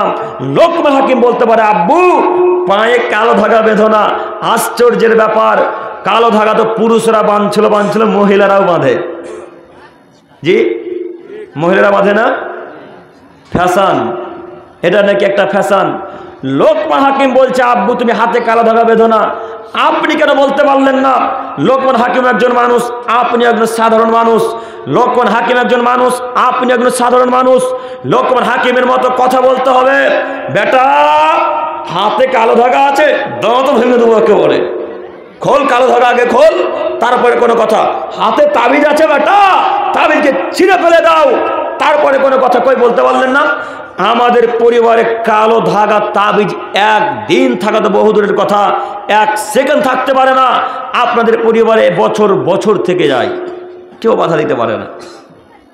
এরাই নাকি আহলে হাদিস, এরাই নাকি আহলে হাদিস, এরাই পরিচয় দেয় আমরা আহলে হাদিস। বুক ফুলিয়ে বলে আমরা আহলে হাদিস। আহলে হাদিস পরিচয় দেয় আর হাতে আর কোমরে কালো ধাগা বাঁধাই আছে। কিসের আহলে হাদিস? কিসের সলফে সালেহিনদের আকীদা? কিসের সাহাবায়ে কেরামদের আকীদা? এটা সাহাবায়ে কেরামদের আকীদা নয়, এটা সলফে সালেহিনদের আকীদা নয়, এটা আহলে হাদিসের আকীদা নয়। আহলে হাদিসের আকীদা হলো তাবিজকে পায়ের তলে রেখে ডুডিয়ে থেকে নোংরা করে মাটিতে ফেলে দেওয়া। ওই আহলে হাদিসের বাচ্চা গলাতে তাবিজ কিভাবে ঝুলাতে পারে? সম্মানিত মুরব্বী সাহেব, আপনাকে আমি বলতে চাইছি, জিন্দেগিতে কখনো তাবিজকে সম্মান করবেন না, তাবিজকে হাতে বাঁধবেন না, তাবিজকে গলাতে ঝোলাবেন না। হবে ইনশাল্লাহ? ইনশাল্লাহ। হাজারো আহলে হাদিস পরিবারে তাবিজ এখন পর্যন্ত আছে, হাজারো আহলে হাদিস পরিবারে। কথা ভুল হচ্ছে কি? এখনো আছে, এখনো। আর আরো একটা কথা, যখন এলো তখন বলে যাই, ওই যে আপনার মেয়েটা, আপনার একটা বাচ্চা মেয়ে হয়েছে আমাদের জঙ্গিপুর হসপিটালে। তো জঙ্গিপুর হসপিটালে হওয়ার সাথে সাথে তার হাতে কালো ধাগার তাবিজ ঝুলিয়ে দিতে হবে? হ্যাঁ, এখন তাকে জিনে ধরে নিল। হতে যতক্ষণ দেরি, হাতে কালো ধাগা বাঁধতে দেরি নয়। আর এত বড় করে টিকলি তো আছেই কপালে। টিকলি দেয়? টিকলি দেওয়া সুন্নাত না? সুন্নাত নাই? সুন্নাত তো। টিকলি দেওয়া হিন্দুদের নীতি। কাদের নীতি? হিন্দুদের নীতি। আপনার স্ত্রীর আকীদা কত খারাপ জানেন? আপনার স্ত্রী বলছে এত বড় টিকলি দিলে ডাইনিতে খেতে পারবে না, বলে না মনে হয়। অথচ আল্লাহ রসুল বিদ্যা শিক্ষা দিচ্ছেন যে তোমার ছেলে মেয়েকে যখন বাইরে ঘুরতে নিয়ে যাবে তখন বলো আউযু বিকালিমাতিল্লাহি তাম্মাতি মিন কুল্লি শাইতানিন হাম্মাতিন মিন কুল্লি আইনিন লাম্মা, এই বলে ফুঁক দাও। কোনো শয়তান, কোনো জিন, কোনো ডাকনি, কোনো ডাইনি কেউ তোমার বাচ্চার ক্ষতি করতে পারবে না। এই ধোঁয়াকে মাটির তলে পুঁতে দিয়ে টিকলিকে কপালে বসিয়ে দিল। আর হাতে একটা কাজলতি থাকে, কাজলতি বুঝেন কি? কাজলতি থাকলে নাকি জিন আসে না। আর এই ছেলেগুলো যখন বিবাহ করে তখন হাতে একটা পেরেক থাকে, পেরেক পেরেক থাকে গো, থাকে না? থাকে। আর খোট্টাপাড়া যদি চলে যান তো ওরা বিবাহ করতে যাবে চাকু নিয়ে যাবে, হ্যাঁ চাকু নিয়ে যাবে। ওকে জিজ্ঞাসা করেন কেন নিয়েছিল, তো জিন আসতে পারবে না, জিন পেটে ভরে দেবে করে। আর এই ছেলেগুলোকে জিজ্ঞাসা করেন হাতে পেরেক কেন নিয়েছো, তো ওর মা ওকে বিদ্যা দিয়েছে যে তো বেটা তোর হাতে যদি পেরেক থাকে তাহলে জিন তোর কাছে আসতে পারবে না বেটা। আচ্ছা মানলাম যে জিন আসতে পারবে না, তো এতগুলা মানুষকে যে জিনে ধরেছে বাড়িতে, তো ওই লোকটার বাড়িতে কি ওই জানালাতে কি লোহার জানালা করা না? না জানলাটা কিসের তৈরি? কাঠের তৈরি। কাঠের ভিতরে লোহা নাই? তো লোহা থাকলে যদি জিন নাই আসতে পারে তাহলে বাড়িতে কিভাবে ঢুকলো? কথা বুঝাতে পারলাম না। বাড়িতে কিভাবে ঢুকলো? তাহলে তোমার আকীদা ভুল, তোমার মায়েরও আকীদা ভুল। যুবক ভাই, তোমাদেরকে অনুরোধ করে বলছি, বিবাহের সময় হোক অন্য কোনো সময় হোক, কাজলতি, পেরেক, চাকু কোনো কিছু হাতে রাখবে না ইনশাল্লাহ। এগুলো রাখলেই শিরক হবে, এগুলো রাখলেই শিরক হবে, এগুলো রাখলেই শিরক হবে। জিন্দেগিতে কখনো কোনো গাছগুছালির ওপরে, কোনো জড়বস্তুর উপরে ভরসা করবো না ইনশাল্লাহ। ইনশাল্লাহ কোনোদিনও কোনো গাছগুছালি হাতে বাঁধবো না, কোনোদিনও কোনো তাবিজ ঝোলাবো না ইনশাল্লাহ। মনে থাকবে? আল্লাহ তুমি আমাদেরকে কবুল করো, সকলে বলি আমিন। সম্মানিত মুরব্বী সাহেব, আমি যে কথা বলতে গিয়ে এই শিরকের কথাতে চলে এলাম, সেটা হচ্ছে এই যে আমরা সবাই জান্নাত যেতে চাই। জান্নাত যদি যেতে চান মুরব্বী সাহেব, অহংকার করিয়েন না, আজকেই গুল এখানেই ফেলে দেন, গুল এখানেই ফেলে দেন, ইনশাল্লাহ বাঁচার পথ আছে। আল্লাহি আল্লাহর কসম করে বলছি। আব্দুল করিম ভাই প্রমাণ আছে? হ্যাঁ, হাজার প্রমাণ, হাজার প্রমাণ। আপনি একবার বলেন না, যদি আপনি পড়তে না পারেন আপনার হুজুরকে বলেন। আব্দুল করিম ভাইকে একবার ফোন করেন তো, কোথায় প্রমাণ কি দিয়েছে দেখেন। আপনি অহংকার করিয়েন না, অহংকার করলেই জাহান্নামে যাওয়া লাগবে। দেখেন আপনাকে আমি দেখাচ্ছি একটু জাহান্নাম যাওয়া লাগে কিনা। আম্মার ইবনে ইয়াসির রাদিয়াল্লাহু তাআলা আনহু বলেন, রাসূলুল্লাহ সাল্লাল্লাহু আলাইহি ওয়াসাল্লাম বলেছেন, সালাসাতুল লা ইয়াদখুলুনাল জান্নাতা আবাদা, তিন শ্রেণীর মানুষ জান্নাতে যাবে না, তিন শ্রেণীর মানুষ জান্নাতে যাবে না। এক, মুদমিনুল খামর, যে ব্যক্তি নেশার দ্রব্য খায় পান করে সে ব্যক্তি জান্নাতে যাবে না। কত হাদিস নেবেন মুরব্বী সাহেব, একটু আমার দিকে তাকান। কত আয়াত, কত হাদিস নেবেন? হাদিসের পর হাদিস, হাদিসের পর হাদিস, হাদিসের পর হাদিস। আল্লাহ নবী সাল্লাল্লাহু আলাইহি ওয়াসাল্লাম এইভাবে শুধু বর্ণনা দিয়েই যাচ্ছেন। তাই আমি আপনাকে অনুরোধ করে বলতে চাইছি, যদি জান্নাত যাওয়া লাগে তো এইগুলি সব ত্যাগ করতে হবে। পারবো ইনশাল্লাহ? ইনশাল্লাহ, ইনশাল্লাহ। আল্লাহ তুমি কবুল করো, আমিন। এবার আপনাকে বলছি, যদি কোনো মানুষ ভুল করে বিড়িতে একটা টান মেরে দেয়, এক টান, দুই টান নয়, কথা বুঝতে পারছেন? যদি কোনো যুবক, যদি কোনো মুরব্বী, যদি কোনো মহিলা, যদি কোনো নারী ভুল করে সিগারেটে বা বিড়িতে একটা টান মেরে দেয়, তাহলে ওই লোকটার, ওই মহিলাটার, ওই মুরব্বী সাহেবের এখন 40 দিন কোনো ইবাদত কবুল হবে না। এই 40 দিন ভেতরে যদি মারা যায় তাহলে সে লোকটা জাহান্নামে যাবেই যাবে, কোনো মায়ের বেটা ঠেকাতে পারবে না। এখন একজন হাত তুলে বলেন যে আমি 40 দিনের মধ্যে মারা যাব না, যদি বলতে পারেন তো বিড়ি পান করেন। একজন হাত তোলেন, তুলবেন না? তার মানে সকলেই জানে যে কে কখন মরবে কেউ বলতে পারে না। যদি নাই পারেন তাহলে বিড়ি পকেটে আছে কেন বলেন? 40 দিন পর্যন্ত আল্লাহ তাআলা কোনো ইবাদত, কোনো তওবা কবুল করে না। একটু আপনাকে দেখাই, পৃথিবীর সবথেকে আশ্চর্যজনক ইবাদত, পৃথিবীর সবথেকে দামি ইবাদত, পৃথিবীর সবথেকে আশ্চর্যজনক ইবাদতের নাম সালাত। পৃথিবীর আশ্চর্যজনক ইবাদতের নাম সালাত। একটা মানুষ 60 বছর জীবনীতে এক ওয়াক্ত সালাত আদায় করেনি, এক ওয়াক্ত সালাত আদায় করেনি। মুরব্বী সাহেব 75 বছর জীবনীতে এক ওয়াক্ত সালাত আদায় করেনি। এই যুবক ছেলেটা 30 বছর জীবনীতে এক ওয়াক্ত সালাত আদায় করেনি। আব্দুল করিমের বক্তব্য শুনে আজকে রবের কাছে ভিক্ষা চেয়ে বলছে, হে আমার প্রতিপালক, হে আমার দয়াবান, হে আমার রব, তোমার কাছে ভিক্ষা চাইছি মাবুদ, আমি জিন্দেগিতে সালাত আর বাতিল করব না, জিন্দেগিতে সালাত আর কামাই করব না, আমি সালাত আর ত্যাগ করব না। আল্লাহ ভুল বুঝেছি, আজকে আমি বুঝিনি সালাত আদায় না করলে এত পাপ হয়, নামাজ না পড়লে এত পাপ হয়, নামাজ না পড়লে জাহান্নামে যেতে হবে। এই বাক্য আমি বুঝতে পারিনি আল্লাহ, আমি আজকে বুঝতে পেরেছি আল্লাহ, আজকে বুঝতে পেরে তোমার কাছে হাত তুলে ভিক্ষে চেয়ে বলি, আল্লাহ তুমি আমার সব কাজা নামাজগুলোকে নেকিতে পরিপূর্ণ করে দাও। আল্লাহ আমি 30 বছর জীবনীতে সালাত আদায় করিনি, 70 বছর জীবনীতে সালাত আদায় করিনি, 75 বছর জীবনীতে সালাত আদায় করিনি। আল্লাহ এই সব নামাজগুলোকে নেকিতে পরিপূর্ণ করে দাও। এইভাবে যদি কোনো যুবক, এইভাবে যদি কোনো যুবতী, এইভাবে কোনো যদি বৃদ্ধ, এইভাবে যদি কোনো বৃদ্ধা মা যদি আল্লাহর কাছে তওবা করে ভিক্ষা চাই অন্তর থেকে, আল্লাহ সুবহানাহু ওয়া তাআলা বলছেন আমি তার তওবা, তার দোয়া সঙ্গে সঙ্গে কবুল করে নেব। আল্লাহু আকবার। এত বড় পাপ, নামাজ না পড়া পৃথিবীর একটা বড় পাপের মধ্যে একটা বড় পাপ, নামাজ না আদায় করা পৃথিবীর বড় বড় পাপের মধ্যে একটা বড় পাপ, এত বড় পাপ, তারপরে আল্লাহ তাআলার কাছে যদি একবার ভুল বুঝে ক্ষমা ভিক্ষা চান যে আল্লাহ ভুল বুঝতে পেরেছি, আল্লাহ তুমি আমাকে ক্ষমা করে দাও, আল্লাহ জিন্দেগিতে নামাজ কামাই করবো না, নামাজ কাজা করবো না, আল্লাহ তুমি আমাকে ক্ষমা করে দাও, এইভাবে যদি বলতে বলতে বলতে বলতে বলতে 2 চোখের পানি একবার বের করে দেন, তো আল্লাহ তাআলা আপনার 70 বছরের যত পাপ ছিল আর নামাজ কাজা করার পাপ ছিল সব পাপ আল্লাহ এখন কিসে পরিবর্তন করে দেবে?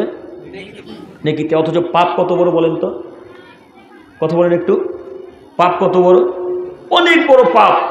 কিন্তু ওই মানুষটাই যদি একটা টান বিড়িতে মেরে দেয়, ভালোভাবে কথা শ্রবণ করেন, ওই মানুষটাই যদি, ওই যুবক, ওই যুবতী, ওই মহিলাই যদি সিগারেট একটা টান মেরে দেয়, ওই কান্নাকাটি করতেই যদি থাকে, করতেই থাকে, তাহলে তার কতদিন আল্লাহ দোয়া কবুল করবেন না? 40 দিন। অথচ পাপ কোনটা বেশি বড়, এটা না ওটা? আপনাকে আমি বুঝাতে পারলাম? সালাত না আদায় করা কাবিরা গুনাহ, এত বড় পাপ, তারপরে আল্লাহর কাছে ভুল বুঝে আল্লাহকে বলছেন আল্লাহ ক্ষমা করে দাও, আর জিন্দেগিতে নামাজ ছাড়বো না। আল্লাহ বলছেন যা তোকে ক্ষমা করে দিলাম। কিন্তু বিড়িতে টান মারার পরে আপনার ব্রেন খুলেছে, বিড়িতে টান মারার পর ব্রেন খুলেছে, ব্রেন খুলে আল্লাহকে বলছেন আল্লাহ আর জিন্দেগিতে বিড়ি পান করবো না, আল্লাহ জিন্দেগিতে বিড়ি পান করবো না। আল্লাহ নবী বলছেন ওর দিকে আল্লাহ এখন 40 দিন ঘুরেই দেখবেন। তাহলে বলেন এরপরও আপনি জান্নাতের আশা করছেন? সম্মানিত মুরব্বী সাহেব, আপনাদেরকে বলছি মুখ নিচে দিকে রাখেন না, আমি আপনার ছেলের মতো, মুখ নিচে দিকে রাখেন না, আমি আপনার নাতি পোতার মতো। আপনাকে বলছি এরপরও জান্নাতের আশা করছেন? আপনাদেরকে আমি 100 দিন বক্তব্যের মাঝে বলেছি যে ফজর রক্তে শীতের সময় উজু করা কত কঠিন, যারা নামাজ পড়ে তাদেরকে জিজ্ঞাসা করেন। আর ট্যাঙ্কির পানিতে উজু করা তো আরও কঠিন, তাই না? একবার শুধু কবজি ধন না, মনে হচ্ছে কবজি ছড়ে পড়ে যাচ্ছে একেবারে, তাই না? এত ঠান্ডা, আল্লাহ সামাদ, কি বলবো।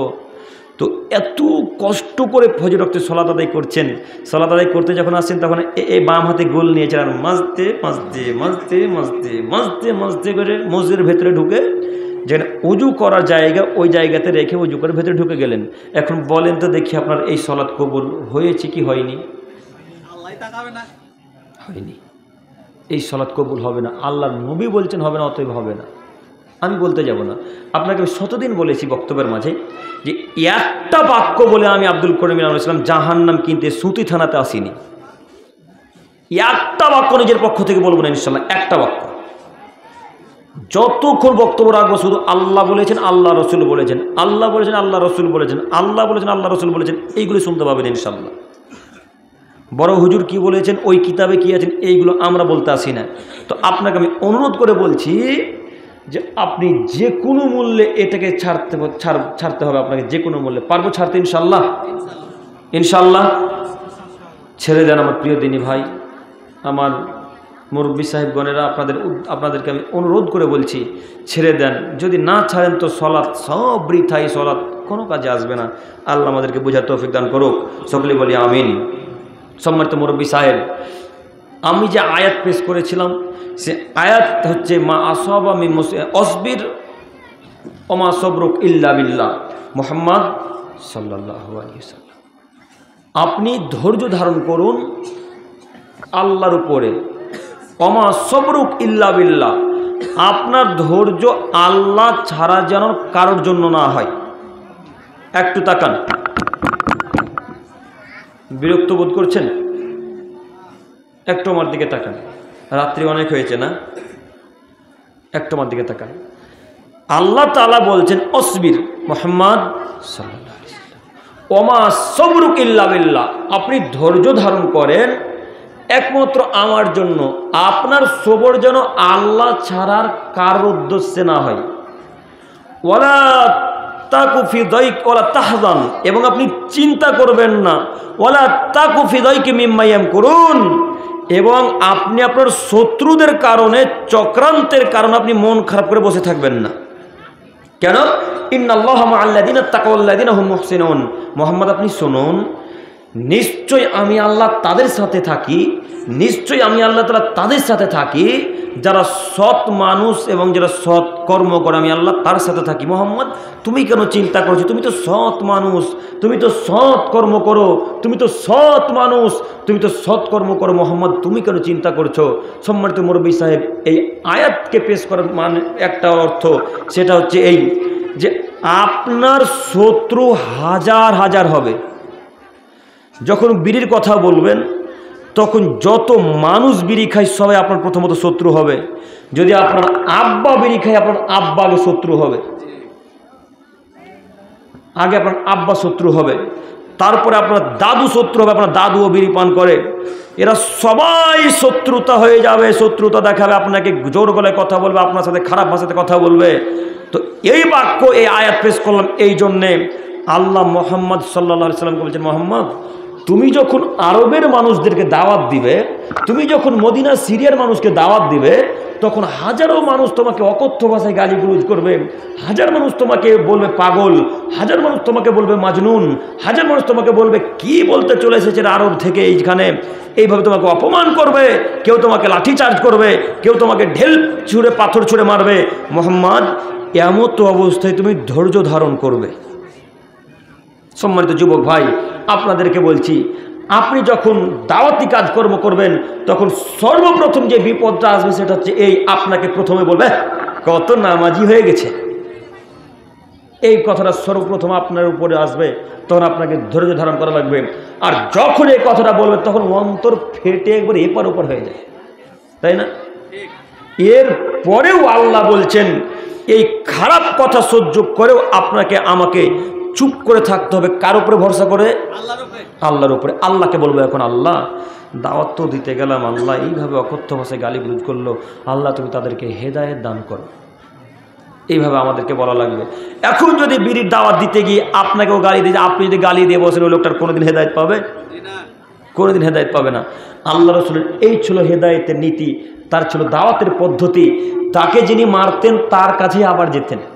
প্রমাণ প্রমাণ প্রমাণ ওই যে তায়েফের ময়দান, প্রমাণ ওই যে তায়েফের ময়দান। আল্লাহ নবী তায়েফের ময়দানে দাওয়াত নিয়ে গেলেন। তো তায়েফের বুকে যত বড় বড় কাফেরেরা ছিল, এই সব কাফেরেরা এই বাচ্চা বাচ্চা ছেলেদেরকে হুলিয়ে দিয়েছে যে মোহাম্মদ আসবে দাওয়াত দিতে, তোমরা পাথর ছুঁড়ে মোহাম্মদকে এপার ওপার বাড়ি তাড়িয়ে দিবে, গ্রাম ছাড়া করে দেবে। তো ছেলে মানুষ, তারা তো খেলতে ভালোবাসে, মানুষকে জ্বালাতে পছন্দ করে, মানুষকে রাগাতে পছন্দ করে। তো এই মুহাম্মদ সাল্লাল্লাহু আলাইহি ওয়াসাল্লাম যখন তায়েফের ময়দানে আসলেন, তো তায়েফবাসীরা মুহাম্মদ সাল্লাল্লাহু আলাইহি ওয়াসাল্লামকে মেরে রক্তাক্ত করে দিলেন, রক্ত ঝরিয়ে দিলেন, একেবারে মাথাকে ফাটিয়ে দিলেন। এমন তো অবস্থায় ফেরেশতা, পাহাড়ের ফেরেশতা আসলেন। পাহাড়ের ফেরেশতা এসে আল্লাহ নবী সাল্লাল্লাহু আলাইহি ওয়াসাল্লামকে বলছেন, মুহাম্মদ সাল্লাল্লাহু আলাইহি ওয়াসাল্লাম একবার বলেন শুধু, এই তায়েফবাসীকে দুই পাহাড়ের সাথে মিশিয়ে একেবারে মাটির সাথে মিশিয়ে দেব। আল্লাহ নবী একবার আদেশ করেন, এই তায়েফবাসীকে মাটির সাথে একবারে মিশিয়ে দিব, দুই পাহাড়কে নিয়ে এসে তাদেরকে আমি ঠেকিয়ে দেবো। আল্লাহ নবী একটু শুধু বলেন। তখন আল্লাহ নবী সাল্লাল্লাহু আলাইহি সাল্লাম বলছেন, আরে না না না না না, তুমি কেন ওদেরকে মারবে? আমি তো ওদের জন্য হেদায়েতের জন্য এসেছি। আল্লাহ, যারা মাথা ফাটিয়ে দিল, যারা রক্তাক্ত করে দিল, যারা পিঠকে ফাটিয়ে দিল, তাদের জন্যই বলছে, আরে না ফেরেশতা, তুমি কেন ওদেরকে ধ্বংস করে দেবে? আমি তো ওদের হেদায়েতের জন্য এসেছি। এত দামি কথা আমরা বলতে পারি? বলতে পারি? পারবো না। একজন যদি এক থাপ্পড় মেরে দেয় তো দুই থাপ্পড় মারবো কিভাবে, এই চিন্তা ভাবনা শুধু ব্রেনে কাজ করে না? একজন যদি গালি দেয় তো আর একবার কীভাবে গালি দেবো, এই চিন্তা শুধু কাজ করে। এই জন্য আপনাকে শতদিন বলেছি বক্তব্যের মাঝে, কেউ যদি সালা বলে তো বহুনু বলে বাড়ি চলে আসবেন, বাঁচার পথ আছে ইনশাল্লাহ কিয়ামতের মাঠে। কেউ যদি সালা বলে গালি দেয় তো বহুনু বলে বাড়িতে, ওখান থেকে পাল্টা বাড়ি চলে আসেন, বাঁচার পথ আছে। আব্দুল করিম ভাই, কেন বাঁচার পথ আছে? এই যে লোকটা সালা বলল, এই সালা বলার কারণে ফেরেশতাগণ আপনার আমলনামাতে সঙ্গে সঙ্গে নেকি লিখে দিয়েছে, 1 সেকেন্ড লেট করে না। তো আপনি যখন পাল্টা তাকে সালা বলবেন তখন এই নেকিটা এখানে কী করবেন? কেটে দেবেন। এই জন্য আপনাকে শতদিন বলেছি, কেউ যদি এক থাপ্পড় মেরে দেয় তো আর এক থাপ্পড় মারার চেষ্টা করিয়েন না কোনোদিন। নেকি কোথায় পাবেন? আল্লাহ সুবহানাহু ওয়া তাআলার কাছে। অতএব হে আমার প্রিয় দিনী ভাই, দাওয়াতের পদ্ধতি এটাই, বক্তা ও শ্রোতার পরিচয় এটাই। বক্তা দাওয়াত দেবে, শ্রোতারা গালি দিবে, বক্তা দাওয়াত দেবে, শ্রোতারা গালি দেবে। হাজার মানুষ গালি দেয়, আপনারাও দেন, তাই না? হাজার মানুষ গালি দেয়, খারাপ কথা বলে, আপনারাও দেন। এই বক্তব্য গতকালকে ছিল, তার আগের দিন ছিল নদিয়া জেলাতে। নদিয়া জেলায় বক্তব্যের বিষয় ছিল সলফে সলেহিনদের আকীদা, আহলে হাদিসদের আকীদা, সাহাবায়ে কেরামদের আকীদা, তাদের আকীদা কেমন থাকবে, কেমন ছিল। তো এই কথা প্রসঙ্গ আস্তে আস্তে গালির কথা উঠে আসলো। হাজার মানুষ ফেসবুকের ভেতর গেলে দেখা যায় না কে কি ভাষাতে যে গালি দেয়, এরপরেও বলে আমি সলফে সলেহিনদের লোক, তাই না? যেই ছেলেটা গালি দেয় কমেন্টে, ওই ছেলেটা বলছে আমি আহলে হাদিস, আমি এই জামাত করি, আমি ওই জামাতে থাকি। বেটা তুমি কিসের আহলে হাদিস? তুমি অমুক বক্তার কথা অমুক বক্তাকে গিয়ে লাগাও, একজনের কথা আরেকজনকে গিয়ে বলো, কমেন্টে হাজার হাজার গালি দেওয়ার পরে তুমি মনে করো আমি আহলে হাদিস, এরপর তুমি মনে করো আমি সলফে সলেহিনদের লোক, এরপর তুমি মনে করো আমি আহলে হাদিসদের সাহাবায়ে কেরামদের আকীদা অনুসরণ করি। না, অসম্ভব, কখনোই নয়, অসম্ভব, কখনোই নয়। যেই সমস্ত যুবকেরা কমেন্টে গালি লিখে যে কোনো বক্তাকে লিখুক না কেন, এই সব কমেন্টে নেকি বক্তাদেরকে দিয়ে দিতে হবে কিয়ামতের মাঠে, সব নেকি দিয়ে দেওয়া লাগবে। আপনি গালি দেন না, হাজার গালি লিখেন, কোনো যায় আসে না, হাজার গাল দেন, কোনো যায় আসে না, শুধু প্রস্তুত থাকেন কিয়ামতের মাঠে নেকি দেওয়ার জন্য। আর সাহাবা কেরামদের আকীদা একটু দেখাচ্ছি, দেখুন। আবু হুরায়রা, আব্দুল্লাহ ইবনে আব্বাস, ওমর, আনাস রাদিয়াল্লাহু তাআলা আনহু, উসমান রাদিয়াল্লাহু তাআলা আনহু, আর আবু বকর রাদিয়াল্লাহু তাআলা আনহু, আর আল্লাহর নবী সাল্লাল্লাহু আলাইহি সাল্লাম এক জায়গাতে দাঁড়িয়ে আছেন। একটু তাকান, বিশেষ করে যারা আপনারা গালি দেন তারা তাকান, একটু তাকান তো দেখি। এই বক্তব্য কিন্তু ইউটিউবে শুনছে, ফেসবুকে শুনছে না? ওদেরকেও বলছি, আপনারা শুনুন। যারা আপনারা গালি দিচ্ছেন আপনাদেরকে বলছি, আল্লাহ নবী দাঁড়িয়ে আছেন, পাশে দাঁড়িয়ে আছেন আবু বকর, পাশে দাঁড়িয়ে আছেন আবু হুরায়রা, পাশে দাঁড়িয়ে আছেন আরও বিখ্যাত বিখ্যাত সাহাবীরা। তো একটা লোক হঠাৎ আবু বকরের কাছে চলে আসলো। আবু বকরের কাছে যেমনই আসা তেমনি আবু বকরকে অকথ্য ভাষায় গালিগালাজ করতে শুরু করলেন। তো আবু বকর চুপ থাকলেন, আর আল্লাহ রসুল ওই লোকটার গালি শুনছেন, মুচকি মুচকি হাসছেন। আল্লাহ রসুলের হাসির স্টাইল ছিল দাঁত দেখা যাবে না, এটা রসুলের স্টাইল, হাসার স্টাইল। মুচকি মুচকি হাসছেন আর আবু বকরের দিকে তাকাচ্ছেন। তো এই লোকটার গালের মাত্রা যখন বেড়ে গেল, আবু বকর আর সহ্য করতে পারলেন না গাল, না এই গাল তো আর সহ্য করা যায় না। তখন আবু বকর রাদিয়াল্লাহু তাআলা আনহু এই লোকটাকে পাল্টা গালি দিয়ে বসলো। যাই হোক, কোনো একটা কথা আবু বকর খারাপ ভাষাতে বলল, যেমনই গালি দেওয়া তেমনই মুহাম্মদ সাল্লাল্লাহু আলাইহি সাল্লাম আবু বকরের কাছ থেকে লাফ দিয়ে পাল্টা আবু বকরের কাছ থেকে দূরে চলে গেলেন, একেবারে দূরে চলে গেলেন। আবু বকরের মাথা খারাপ, কি ব্যাপার? আল্লাহ নবী এতক্ষণ চুপ মুচকি মুচকি হাসছিলেন, আমি গাল দেওয়া মাত্র আল্লাহ রাসূল চলে গেলেন, মানে ব্যাপারটা কি বুঝতে পারলাম না। আবু বকর গেলেন আবু হুরায়রা গেলেন। আবু হুরায়রা বর্ণনা করছেন হাদিস, আবু হুরায়রা রাদিয়াল্লাহু তাআলা আনহু হাদিস বর্ণনা করছেন।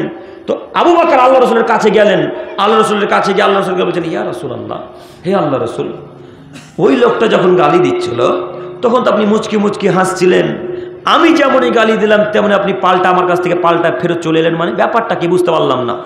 তখন আবু বকর রাদিয়াল্লাহু তাআলা আনহু বললেন, আবু বকর শোনো, ওই যে লোকটা গালি দিচ্ছিল তোমাকে, ওই লোকটা যখন তোমাকে গালি দিচ্ছিল তখন তোমার পক্ষ থেকে একজন ফেরেশতা উত্তর দিচ্ছিল। আল্লাহুস সামাদ। তার মানে বোঝা যাচ্ছে যদি আব্দুল করিমকে কেউ গালি দেয়, আব্দুল করিমের পক্ষ থেকে কে উত্তর দিবে? ফেরেশতা। আব্দুর রহমানকে যদি গালি দেয় তো আব্দুর রহমানের পক্ষ থেকে কে উত্তর দিবে? এখন ফেরেশতা। তো আল্লাহ নবী আবু বকর রাদিয়াল্লাহু তাআলা আনহুকে বলেন, আবু বকর, তুমি যেমনই গালি দিয়েছো তেমনই ফেরেশতারা তোমার কাছ থেকে চলে গিয়েছে আর শয়তান তোমার কাছে উপস্থিত হয়ে গেছে। আর শয়তান যেখানে থাকে আমি মুহাম্মদ সাল্লাল্লাহু আলাইহি ওয়াসাল্লাম সেখানে থাকতে পছন্দ করি না, তাই আবু বকর আমি তোমার কাছ থেকে পাল্টা চলে এসেছি। তো আবু বকর রাদিয়াল্লাহু তাআলা আনহু গালি দিলেন, আল্লাহ রাসূল চলে এলেন, তাহলে কি আল্লাহ রাসূল তাকে সমর্থন করলেন? করলেন? কথা বলেন একটু, করলেন কি? করলেন না। আপনি কিভাবে সমর্থন করতে পারেন? একটা ছেলে কমেন্টে আজে বাজে লিখেছে, তার নিচে গিয়ে আপনি আবার কমেন্ট করেছেন যে হ্যাঁ ভাই তুমি ঠিকই বলেছে। কথা আমি মনে বুঝাতে পারি না। ওই ব্যাটাই বলে আমি আহলে হাদিস, ব্যাটার তোমার কবর দিতে এসেছে আজকে মাটিতে। তুমি কিসের আহলে হাদিস বেটা? আহলে হাদিস তো তারাই যারা গালকে সহ্য করে থেকে যেতে পারে, তারাই আহলে হাদিস, তারাই চলবে সলেহিনদের মানুষ, তারাই চলবে মানহাজকে আকীদাকে অনুসরণ করে। তুমি কিসের আহলে হাদিস? তুমি মানুষকে গালি দাও আবার বলো আহলে হাদিস, তুমি মানুষের অপবাদ করো তুমি বলো আহলে হাদিস, তুমি মানুষের দুর্নাম করো তুমি বলো আহলে হাদিস। চিনা তোমার নীতি ভুল, আপনার নীতি ভুল, আপনাদের এই নীতি ভুল, আপনাদের নীতি গ্রহণযোগ্য নয়। আহলে হাদিস তো তারাই গাল দেওয়ার পর চুপ করে সহ্য করে থেকে যায়, তারাই মূলত আহলে হাদিস, তারাই মূলত সলবে সলেহিনদের আকীদা অনুসরণ করে, তারাই সলবে মানহাজের লোক, তারাই সত্যই সত্য আহলে হাদিস আকীদাকে অনুসরণ করে। তাছাড়া যারা গালি দেয় এবং যারা গালিকে সাপোর্ট করে তারা আহলে হাদিস হতে পারে না। অতএব আপনাকে বলছি, আর একটা কথা বলি, চায়ের দোকানে একটা ছেলে আর একটা ছেলেকে গালি দিচ্ছিল, ভালোভাবে কথা শ্রবণ করেন, কথা মিলছে কিনা দেখবেন। চায়ের দোকানে একটা ছেলে আর একটা ছেলেকে গালি দিচ্ছিল, তখন একটা লোক এদিক থেকে এই ছেলেটাকে উস্কানিমূলক কথা বলছে। উস্কানিমূলক কথা বোঝেন কি? তখন এই ছেলেটা বলছে, তোকে গাল দিল রে, তোর মতো ছেলেকে গাল দিল, তুই এত শক্তিশালী ছেলে তোকে গাল দিবে, তুই গাল দিতে পারিস না রে, তুইও গালি দে। হ্যাঁ, তখন যে ছেলেটা টোপে গেল, এখন গাছে উঠে গেছে, এখন নামতে পারবে না। এই কথাতে ওই এত গালি দিল, এই ছেলেটা গাল দিয়ে যত পাপ করলো, যে লোকটা তাকে বলতে উদ্বুদ্ধ করলো সে লোকটা একাই তত পাপ করলো। কথা কি বোঝাতে পারলাম? হাজারো মানুষ চায়ের দোকানে শুধু পিন মারার জন্য প্রস্তুত থাকে। পিন বোঝেন কি? আপনারা কি বলেন? ওটাই বলেন কি? পিন মারার জন্য প্রস্তুত থাকে, যে কখন কোন মানুষ আসবে তাকে জ্বালাবো, তাকে রাগাবো। শুনুন, এটা আহলে হাদিসের আকীদা নয়। ইনশাল্লাহ মনে থাকবে কথাগুলো। আর জিন্দেগিতে কাউকে গালি দেবো না ইনশাল্লাহ, জিন্দেগিতে গালি দেবো না ইনশাল্লাহ। আর গালি যদি কাউকে দিয়ে থাকেন তো হাত ধরে আজকেই ভিক্ষা চাইবেন। কেন? আল্লাহ নবী সাল্লাল্লাহু আলাইহি সাল্লাম বলছেন, আবু হুরায়রা রাদিয়াল্লাহু তাআলা আনহু বলছেন, খুব মনোযোগ দিয়ে বক্তব্য শোনেন। আবু হুরায়রা রাদিয়াল্লাহু তাআলা আনহু বলছেন, একটা লোক গ্রাম অঞ্চল থেকে আল্লাহ রসুলের কাছে আসলো, গ্রাম অঞ্চল থেকে আরবের বুকে আসলো আল্লাহ রসুলের কাছে। তো এসে আল্লাহ রসুলকে বলছে, ইয়া রাসূলুল্লাহ, একটা মহিলা খুব বেশি বেশি সালাত আদায় করে, খুব বেশি বেশি তাসবিহ তাহলিল জিকির আজকার করে, খুব বেশি বেশি দান খায়রাত করে, খুব বেশি বেশি সিয়াম পালন করে, কিন্তু ওই মহিলাটার মুখের দ্বারাতে তার পাড়া প্রতিবেশী, তার গ্রামের লোক ভালো থাকতে পারে না, কষ্ট পায়। তখন আল্লাহ নবী সাল্লাল্লাহু আলাইহি সাল্লাম বলেন, হিয়া ফিন্নার, সেই মহিলা জাহান্নামে যাবে। সে মহিলা কোথায় যাবে? ওদিকে টাকা দাও চলে যাবে। সে মহিলা কোথায় যাবে? জাহান্নামে যাবে। এরপরে আবার ওই লোকটা আল্লাহ রসুলকে বলছেন, আল্লাহর নবী, আর একটা মহিলা আছে যে মহিলাটা কম কম সালাত আদায় করে। কম কম মানে শুধু 5 ওয়াক্তের সালাত আদায় করে, কম কম সিয়াম পালন করে। আল্লাহ নবী সেই মহিলা কম কম সিয়াম মানে শুধু রমজান মাসে সিয়াম পালন করে, ও মুহররমের সিয়াম, আরাফার সিয়াম, সাপ্তাহিক সিয়াম, মাসিক সিয়াম পালন করবে না, করে না। তো আল্লাহ নবী ওই মহিলাটার দানের সংখ্যা এত কম তার দানের সংখ্যা, পনির একটা দান করলে যেই নেকি হয় সেই মোতাবেক সে আল্লাহ রাস্তায় টাকা দান করে। তো আল্লাহ নবী এই মহিলাটার মুখের দ্বারাতে কোনো মানুষ, কোনো গ্রামের মানুষ, কোনো প্রতিবেশী কোনোদিন কষ্ট পায়নি, এই মহিলাটার কি হবে? তখন আল্লাহ নবী সাল্লাল্লাহু আলাইহি সাল্লাম বলেন, হিয়া ফিল জান্নাহ, এই মহিলা জান্নাতে যাবে। তাহলে যুবক ভাই, গালি দিয়ে বেশি সলাত আদায় করে, মানুষকে দুর্নাম করে, বেশি সিয়াম পালন করে, মানুষকে গালি দিয়ে বেশি মসজিদ মাদ্রাসায় টাকা দান করে কোনো উপকার হলো? কোনো উপকার হলো না। এখন ওই ছেলেটা বেশি লাভবান যে গালি দেয় না, চুপ করে থাকে, গাল সহ্য করে মেনে নেয়, মানুষকে কষ্ট দেয় না, গ্রামের প্রতিবেশীর সাথে ভালো আচরণ করে। এই ছেলেটা দান 1 টাকা দিনে দান করে বা মাসে 1 টাকা দান করে, এই ছেলেটা এখন কোথায় যাবে? জান্নাতে। একথা আল্লাহ নবী সাল্লাল্লাহু আলাইহি সাল্লাম বলেন। আপনি গাল দেওয়ার পর কিভাবে মনে করছেন যে আমি এইভাবে জান্নাত চলে যাবো এত সহজে? কিভাবে এত সহজে জান্নাত যাবেন? আপনাকে আমি শতদিন বক্তব্যের মাঝে বলেছি যে গাল দেওয়া খুবই সহজ, কিন্তু ক্ষমা চাওয়া অতীব কঠিন। ক্ষমা চাওয়া কত কঠিন আমি আপনাকে কি দিয়ে বুঝাই?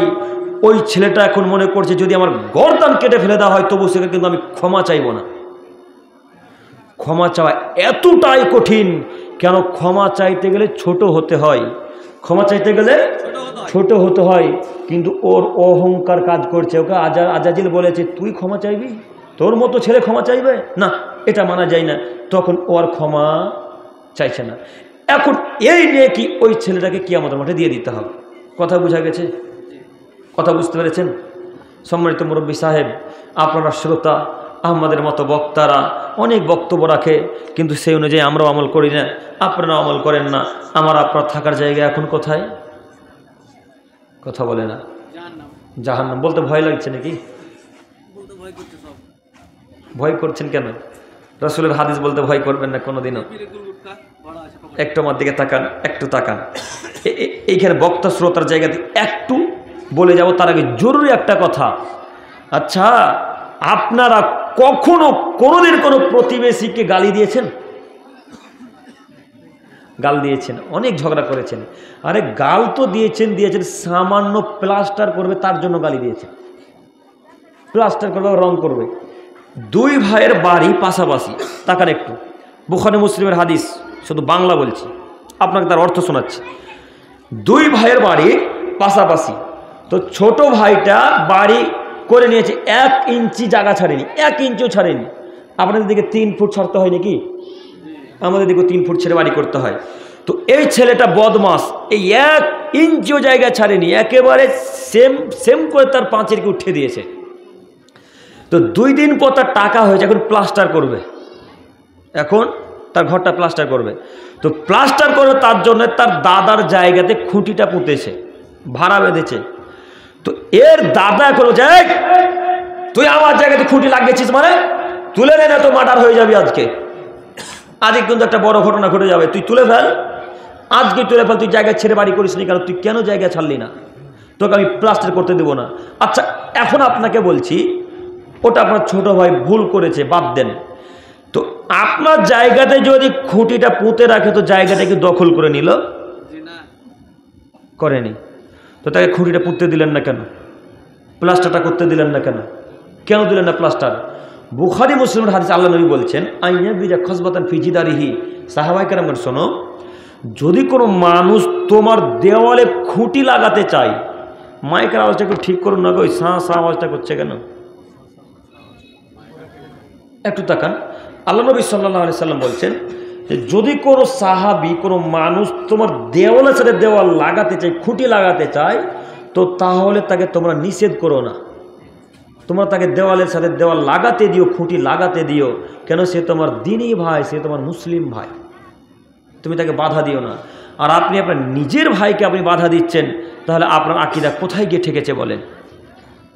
সম্মানিত দিনী ভাই, সামান্য জায়গা নিয়ে এত কেন অহংকার? কবরে চলে গেলে কিছুই থাকবে না গো, সব ছেলে মেয়ের স্ত্রীতে দখল করে নেবে, সব দখল করে নেবে।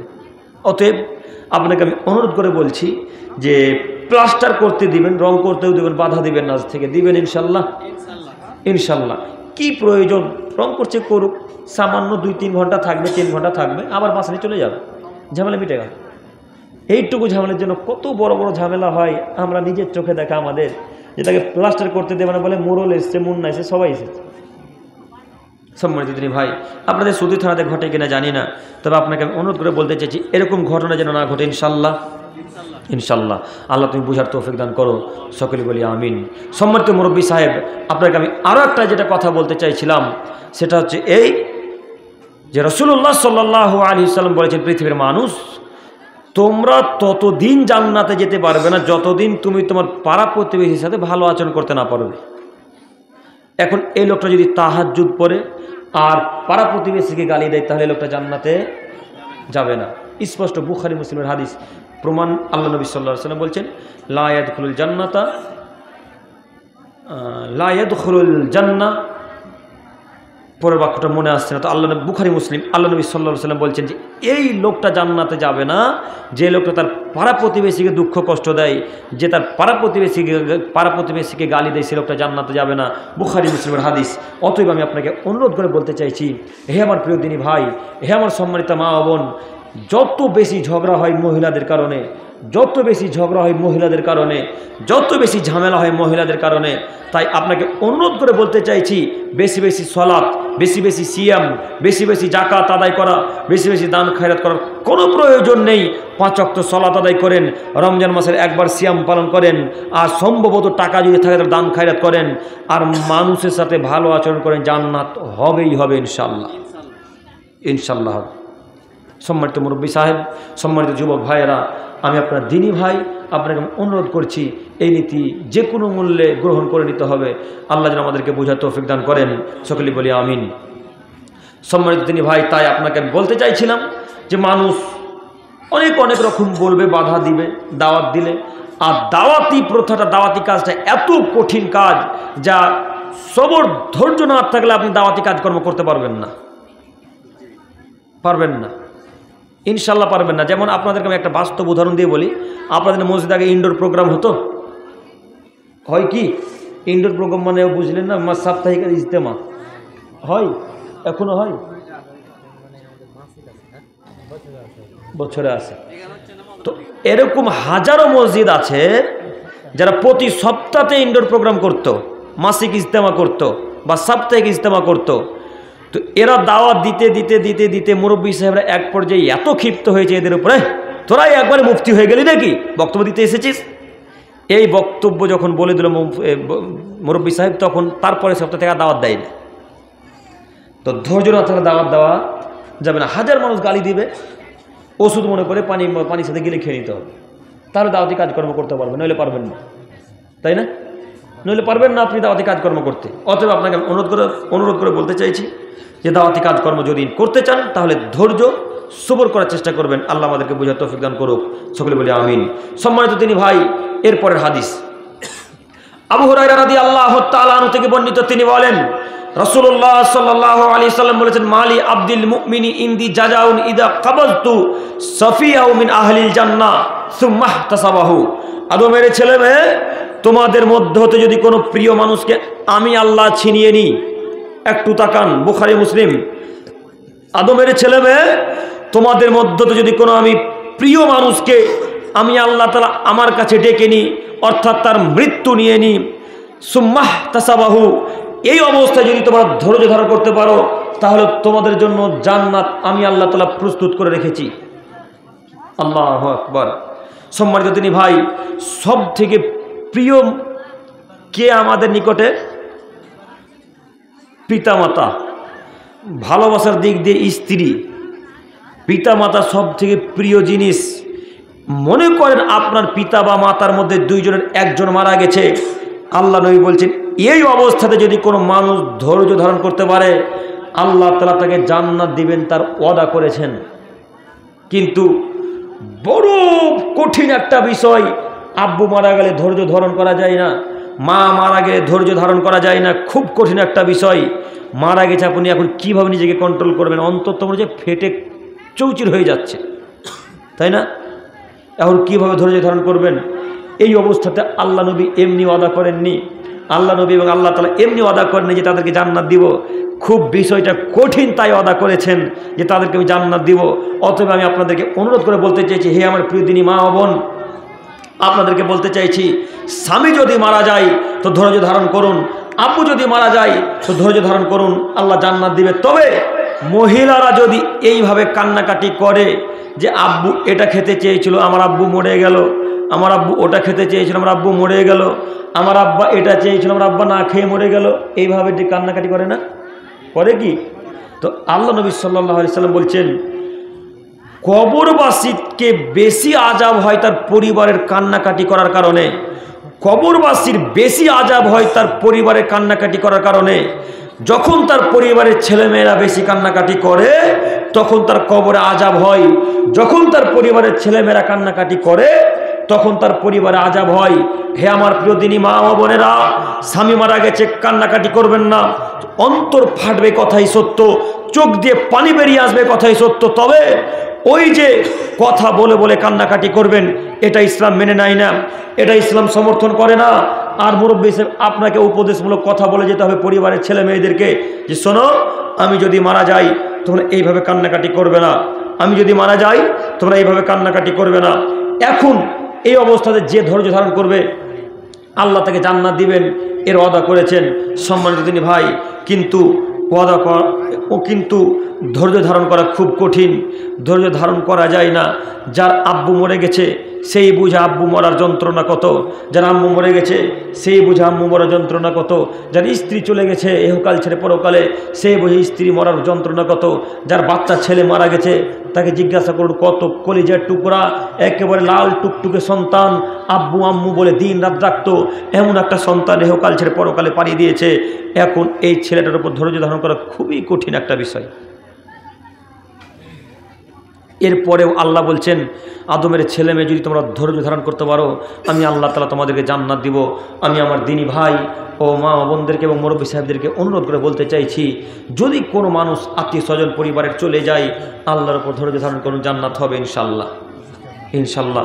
এরপরের হাদিস আনাস ইবনে মালিক রাদিয়াল্লাহু তাআলা আনহু থেকে বর্ণিত, তিনি বলেন রাসূলুল্লাহ সাল্লাল্লাহু আলাইহি ওয়াসাল্লাম বলেছেন, মা মিন মুসলিমিন ইউতাওয়াফা লাহু সালাস, যদি কোনো মুসলমানের 3টা নাবালক সন্তান সন্ততি মারা যায়, ভালোভাবে কথা শোনেন, যদি কোনো মুসলমানের 3টা নাবালক সন্তান সন্ততি মারা যায়, লাম ইয়াবলুগুল হিনসা, যুবক হওয়ার পূর্বে যদি মারা যায়, যুবক হওয়ার পূর্বে মানে পাপ নেকি লেখা শুরু হয়নি তার আগেই মারা গেছে, আল্লাহ নবী সাল্লাল্লাহু আলাইহি ওয়াসাল্লাম বলেছেন, বিফাদলি রাহমাতিহি ইয়াহুম আদখালাল জান্নাহ, আমি আল্লাহ তাআলা তাদের ছেলে মেয়েদের উপর দয়া করে তার বাপ মাকে আমি আল্লাহ জান্নাত দিয়ে দেব। বুখারী মুসলিম। কথা বুঝতে পারেননি মনে হয়।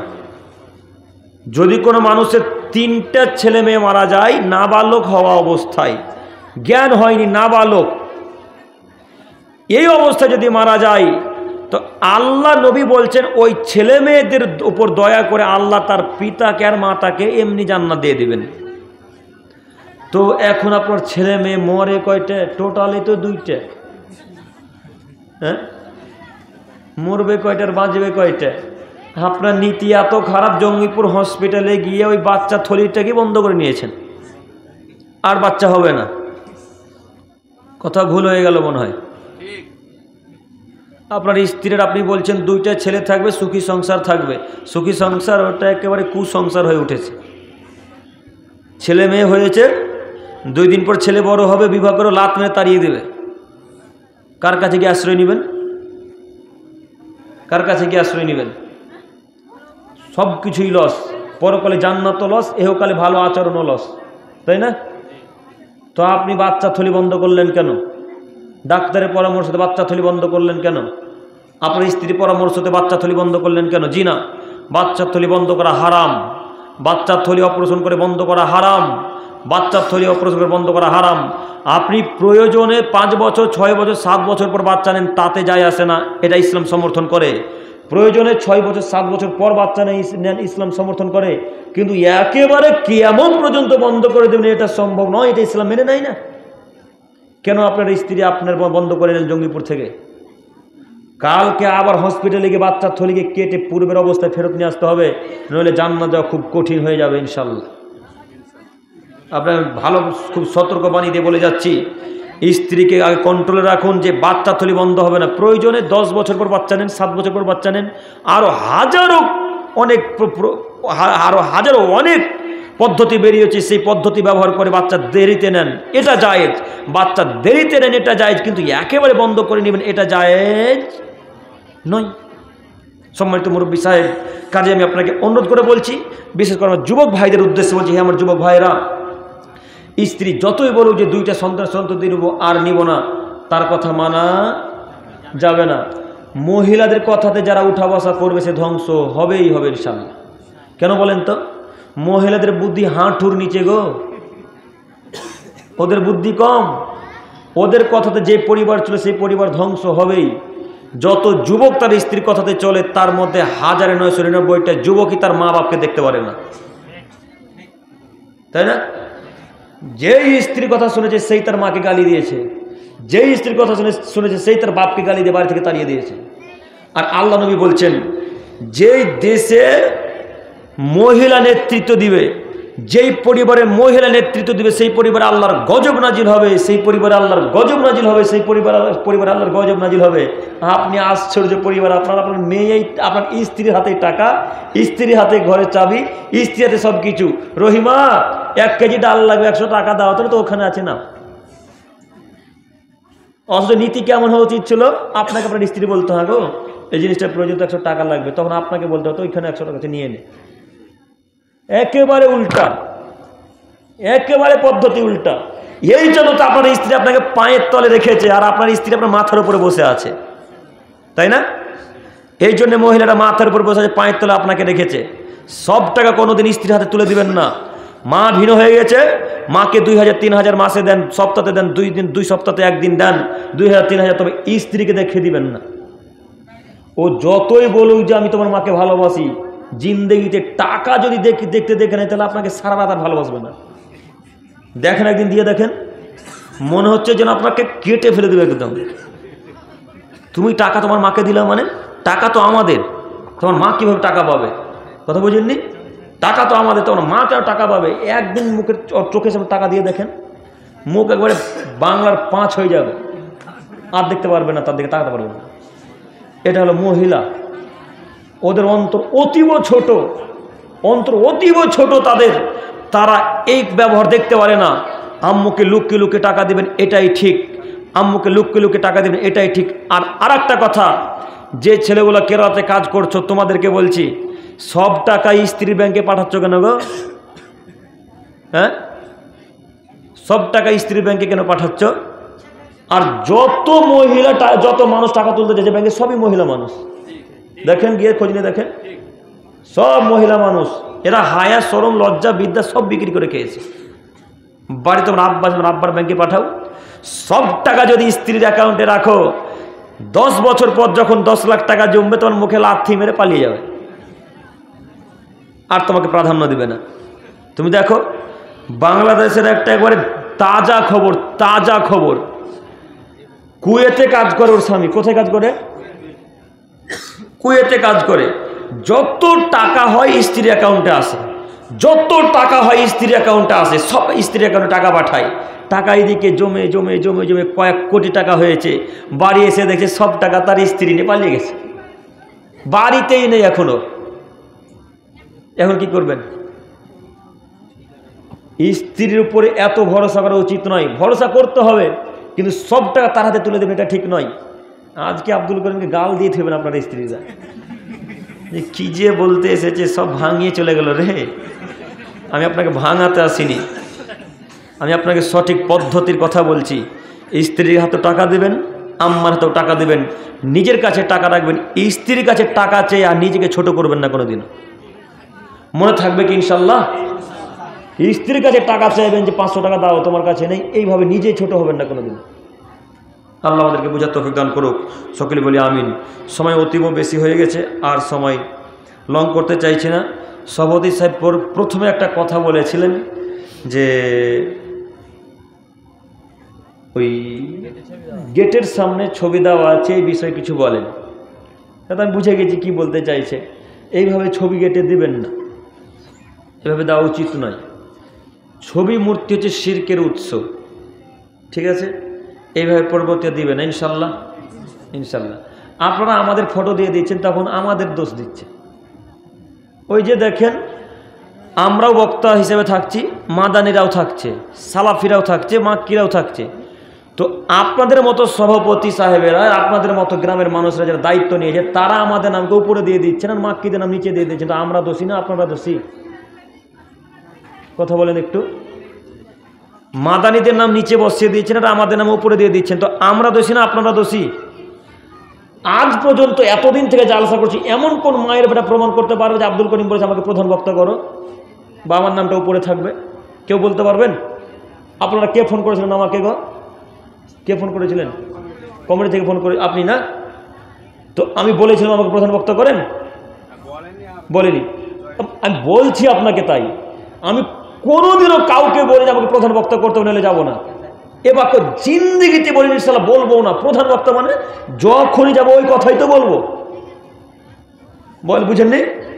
শেষে যাই তো ওই কথা, প্রথমে গেলে ওই কথা, মিডিলে গেলেও ওই কথা। তো প্রধান বক্তা হওয়ার কি আছে আর শেষ বক্তা হওয়ারই কি আছে? তো আপনাদের উদ্দেশ্যে আমি জরুরি একটা কথা বলতে চাইছি।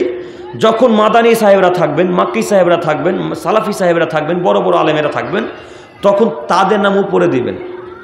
কেন বলেন তো? আপনারা নাম দিয়ে দিচ্ছেন ওদের নিচে, আমাদের নাম দিয়ে দিচ্ছেন উপরে, তখন আমাদেরকে গালি দিচ্ছে ওরা। মাদানীরা গালি দেয় না, এই জনসাধারণ গালি দিচ্ছে। ওদের অন্তত ফেটে যাচ্ছে একেবারে। কাউকে যদি আল্লাহ কবুল করে নেয় তো আর ও বুঝতে মানে ওর অন্তর মেনে নিতে পারে না। তো তাই আমি আপনাদেরকে অনুরোধ করে একটা কথা বলতে চাইছি, যদি কোনো প্রোগ্রামে কেউ কোনো মাদানী থাকে তাদের নামটা উপরে দিবেন, তাকে আগে স্টেজে দেন, আমাকে শেষেই দেন না।